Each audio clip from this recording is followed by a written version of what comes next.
Hello everyone, welcome back to my channel light camera Rishta. সবাইকে জানাই জগদ্ধাত্রী পুজোর অনেক অনেক শুভেচ্ছা। তোমরা সকলে খুব ভালো থেকো। আর আজ নবমী, নেমে পড়েছি মানকুণ্ড স্টেশনে। এখান থেকেই ঠাকুর দেখা শুরু করব।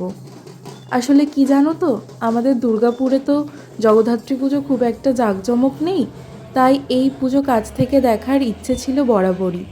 সেই সৌভাগ্য অবশ্য গত বছর হয়েছিল, তবে এই বছর বেরোতে পারবো বলেই ভাবিনি, কারণ প্রচণ্ড ঠান্ডা লেগে গিয়েছে।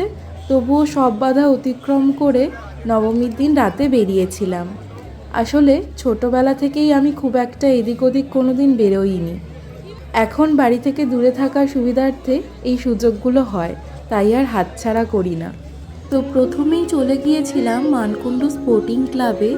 আর এনারা এবার প্যান্ডেল সজ্জায় সম্পূর্ণ মাটির জিনিস ব্যবহার করেছেন, যেমন মাটির প্রদীপ, ইট, কলসি, এগুলো আর কি। প্যান্ডেলটা তো অসম্ভব সুন্দর লাগছিল দেখতে। আর দাঁড়াও, এবার প্রতিমাটাও দেখাই তোমাদের। এই যে প্রতিমা, টাকের সাজে অসম্ভব সুন্দর লাগছিল দেখতে মাকে।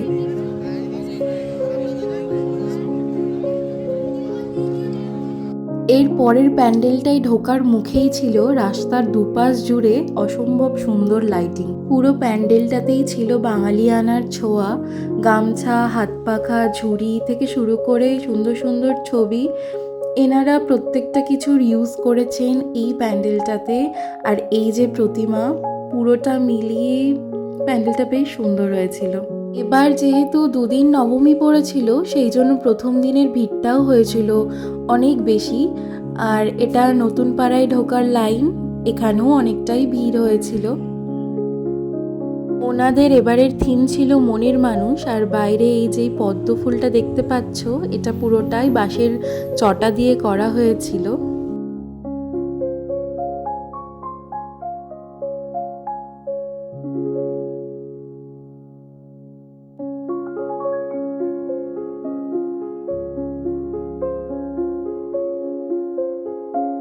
গোটা প্যান্ডেলটা জুড়েই আলো, বাদ্যযন্ত্র আর বাঁশের কাজ ছিল দেখার মতো।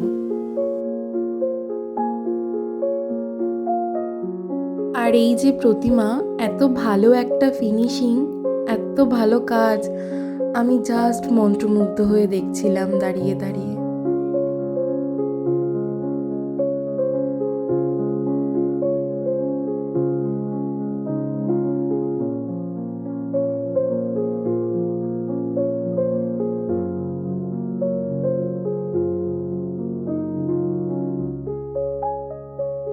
এরপর চলে গিয়েছিলাম নিয়োগী বাগানে। আর এখানেও বেশ অনেকটাই ভিড় হয়েছিল, প্রায় 10 মিনিট, 10 থেকে 15 মিনিট লাইন দিয়ে তারপর দেখেছিলাম। আর ওনাদের এবারের থিম ছিল দর্পণ দৃষ্টি।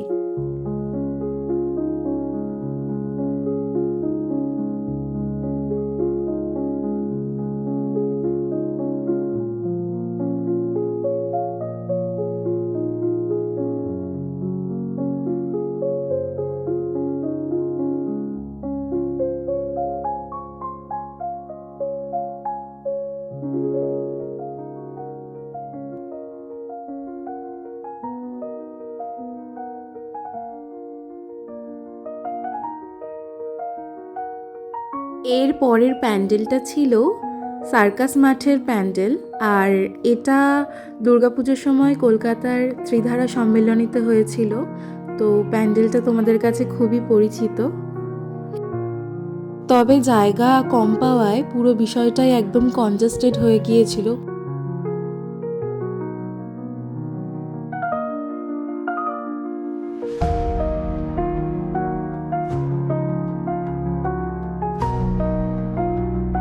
প্রচণ্ড ভিড় আর ঠেলাঠেলি সামলে প্রতিমা দর্শন করলাম, কিন্তু মায়ের মুখটা ছিল একদম দেখার মতো। তারপর চলে গিয়েছিলাম চন্দননগরের সর্ববৃহৎ প্রতিমা তেমাথার রানীমার কাছে। রানীমার ট্যাগলাইন হলো, দেখো মাথা উঁচু করে। সত্যিই মাথা উঁচু করে দেখার মতোই প্রতিমা। আর মুখমণ্ডল নিয়ে তো কিছু বলারই নেই। এই প্যান্ডেলটা দৈবক পাড়ার। প্রত্যেক বছরই ভীষণ কালারফুল প্যান্ডেল তৈরি করে থাকেন এনারা, আর এই বছরও তার অন্যথা হয়নি।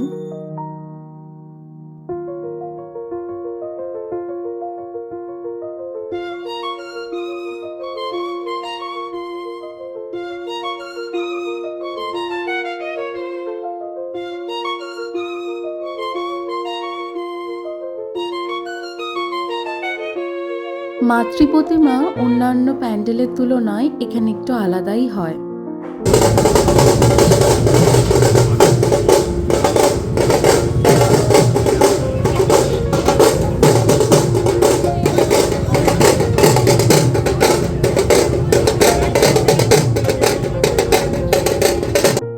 আর এই হলো নবমীর দিন রাত 2টোর সময় চন্দননগর স্ট্যান্ডের অবস্থা। ঠিক যেন মনে হচ্ছিল সন্ধ্যে 7:30 কি 8:30।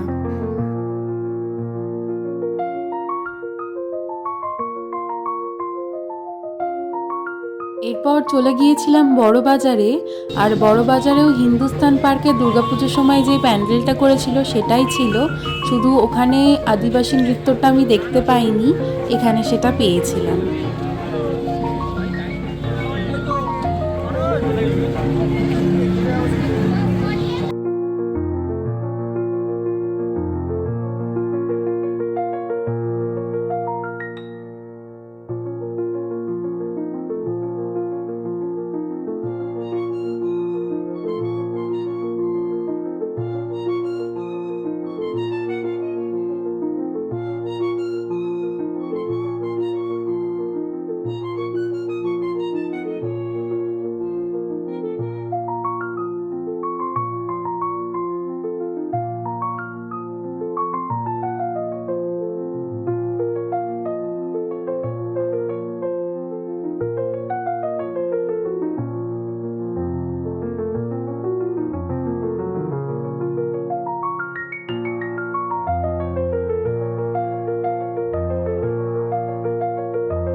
এই যে বাগবাজারের প্রতিমা, মুখটা তো অপূর্ব সুন্দর, আর হাতটা যদি তোমরা খেয়াল করে থাকো দেখবে মায়ের হাতে যে চক্রটা আছে সেটা কিন্তু ঘুরছে।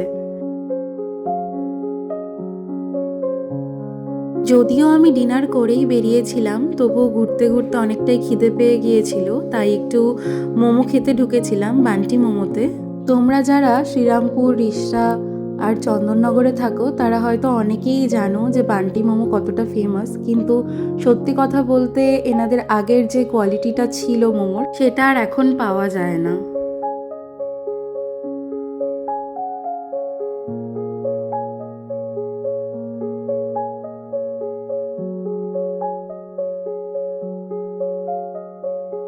আর এখানে আলো আর ফোয়ারার কম্বিনেশনটা এত ভালো লাগছিল, সেই জন্য একটু ক্যাপচার করে নিলাম ক্যামেরাতে।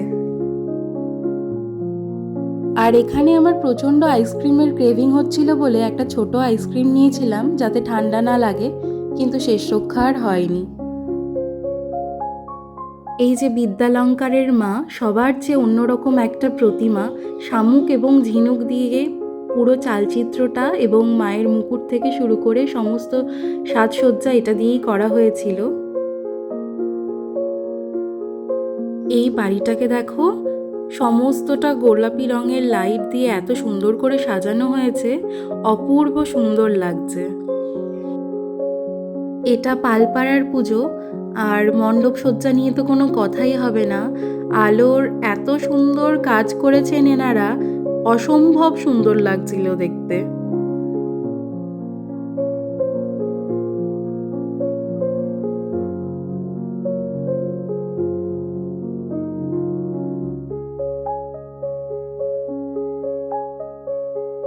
এইবারের ওনাদের থিম ছিল শিক্ষণীয়। প্রযুক্তির প্রভাব মানবজাতি, প্রকৃতি এবং শিশুদের ওপর যে কিভাবে প্রভাব ফেলছে সেটাই ওনারা মূলত তুলে ধরেছিলেন ওনাদের থিমের মাধ্যমে।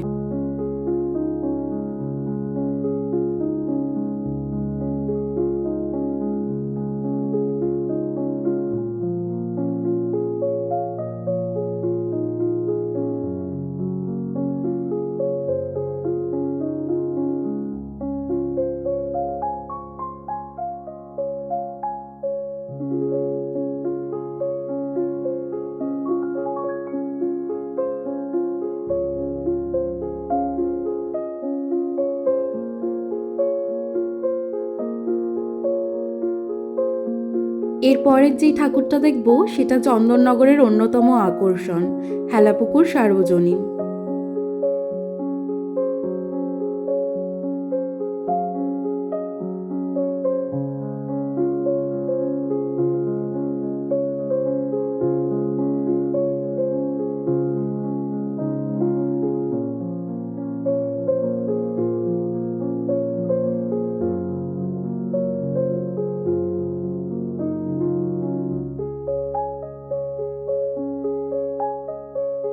হেলাপুকুরের কাছে প্রত্যেক বছরই দর্শনার্থীদের নতুন কিছু প্রত্যাশা থাকে।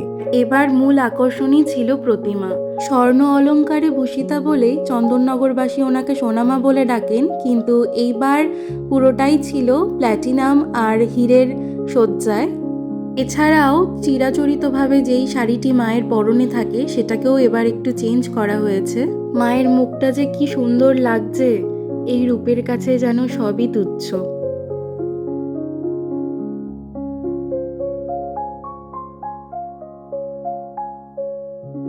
এইবার এসছি একটু ছবি তুলবো বলে। আসলে চারিদিকে এত ভিড়, এখানটা একটু ফাঁকা ছিল তাই ভাবলাম একটু ছবি তুলেই নিই।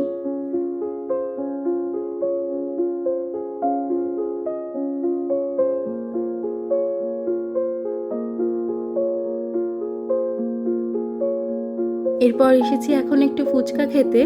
ভোর তখন 4টে, ভাবা যায় 4টের সময় ফুচকা খাচ্ছি। যদিও খুব একটা বেশি খাইনি, ওই 3-4টে মতো।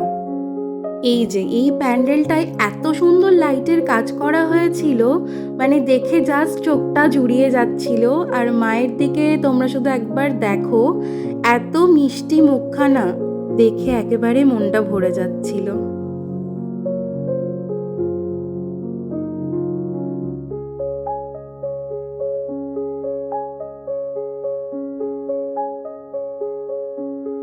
রাস্তায় এই পিৎজা স্টলটা দেখে মনে হলো একবার ট্রাই করে দেখি।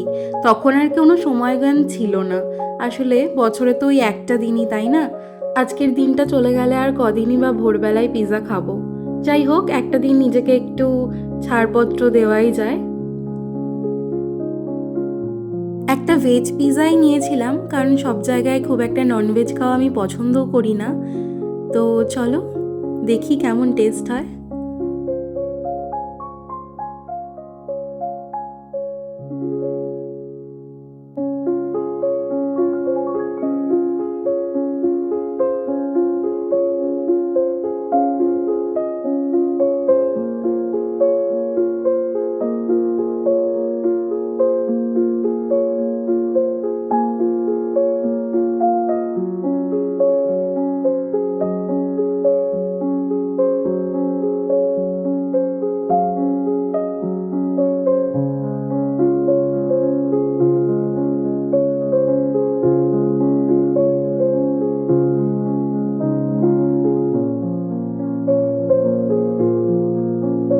খুব একটা খারাপ ছিল না খেতে, তবে পুজোর সময় স্টল থেকে এর চেয়ে বেশি কিছু এক্সপেক্ট না করাই ভালো। যাই হোক, খাওয়া হয়ে গেছে, এবার পালা বাড়ি ফেরার। আর ফেরার পথে ফটকজোড়ার মায়ের মুখটাও একবার দর্শন করে নিলাম। এই যে নেমে পড়েছি শেওড়াফুলি স্টেশনে, আর এখানে তো সকালবেলায় সবজির বাজার বসে যায়, আর আমিও কয়েকটা সবজি কিনে নিয়েছিলাম।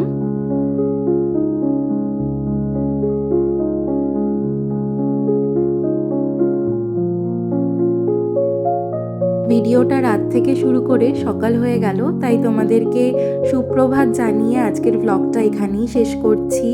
যদি ভিডিওটা ভালো লেগে থাকে একটা লাইক করে দিও আর চ্যানেলটা সাবস্ক্রাইব করে দিও। সবাই খুব ভালো থেকো। আজকের মতো ব্লগটা এখানেই শেষ করছি। দেখা হবে আবার নতুন একটা ব্লগে। আজকের মতো টাটা।